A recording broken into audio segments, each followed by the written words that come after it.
The studio lights were warm, almost too warm, as Jimmy Kimmel leaned back in his chair with a smug grin that had become his trademark.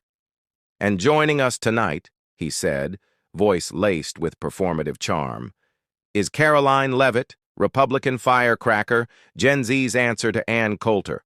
Welcome." Karoline, in a crimson blazer sharp enough to cut glass, didn't flinch. She crossed her legs and matched his grin with one of her own, albeit colder. "Thanks for having me, Jimmy," she said, voice calm but loaded. "I hope tonight comedy finally meets reality." The audience chuckled uneasily, sensing the tension. Jimmy raised an eyebrow. "Let's start light," he said. "You once called liberal media a cancer. Do you think I'm part of that tumor?" The room laughed again, but Karoline didn't. "You're not the tumor, Jimmy," she replied. "You're the anesthetic keeping people numb while it spreads." That shut the laughter off like a faucet. Jimmy blinked. "Ouch," he muttered. "Well, folks, she came with knives." He looked to the camera. "But don't worry, we've got scalpels too." Karoline leaned forward, eyes locked. "You know what's funny?" she asked, rhetorical and sharp. "How you hide behind jokes to avoid responsibility. Every time someone calls you out, it's just a bit. But what you do isn't comedy, it's cowardice dressed in punchlines." Jimmy raised his hands in mock surrender. "Hey now, I just tell jokes. People laugh. They go home happy." Karoline's voice lowered, making the audience strain to hear. "No, they go home distracted. While their wages shrink, their communities crumble, and their voices get drowned out by elite echo chambers like this show." That line hit like a slap. Jimmy's smile twitched, strained now. "You really think a late-night show has that kind of power?" Karoline didn't blink. "I think when millions tune in to hear a monologue that mocks their faith, belittles their values, and ridicules their pain, you're not a clown. You're a mouthpiece." The crowd had fallen dead silent. Jimmy looked momentarily off stage, as if searching for backup. None came. "You're awfully serious for someone who says she wants to connect with young Americans," he said, grasping for levity. "Serious times, Jimmy," she shot back, "require serious people." As the minutes ticked on, the interview became more like a courtroom cross-examination. Jimmy tried to lighten the mood with a joke about Karoline's social media posts. Did you really post a meme comparing the IRS to the mafia?" To which Karoline smiled dryly and said, "Only difference is the mafia doesn't pretend to care about you." The audience, unsure whether to laugh or gasp, teetered in limbo. Jimmy's producer was visibly sweating behind the camera, giving frantic wrap-it-up signals. But Jimmy wasn't ready to surrender. "You come on my show, insult the format, the audience, me. Is this your version of outreach?" he asked, voice rising. "No," Karoline replied. "This is my version of honesty. Something late-night TV lost a long time ago."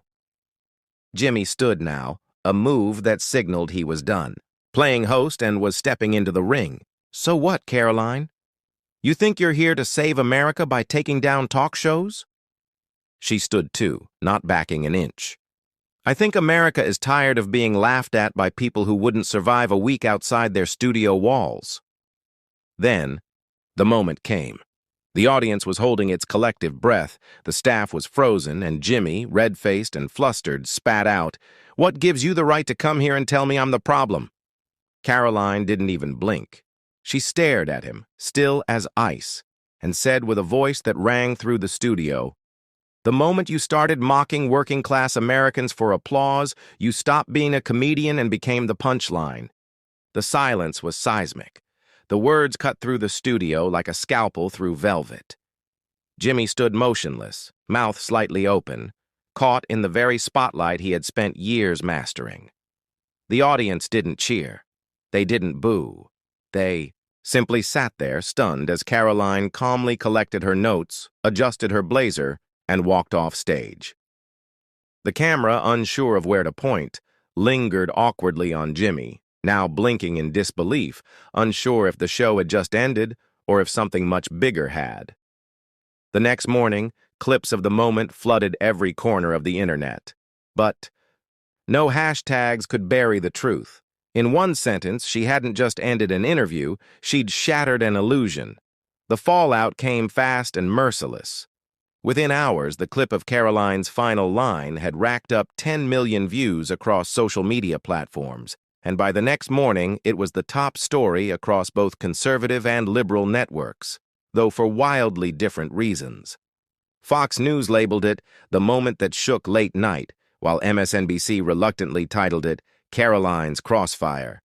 Jimmy Kimmel, normally quick to respond to controversy with snarky retorts or parody sketches, said nothing. Silence. For a man whose tongue had become a sword against political targets for over a decade, the lack of response was deafening. Behind the scenes at ABC, executives panicked. Ad revenue projections for Kimmel's slot took an immediate hit as a wave of viewer backlash poured in. "How did we let that air?" one senior producer barked in an emergency meeting. "Why? Wasn't she cut off?" another cried. But the truth was chillingly simple. Nobody expected her to win. Nobody expected her to dismantle him.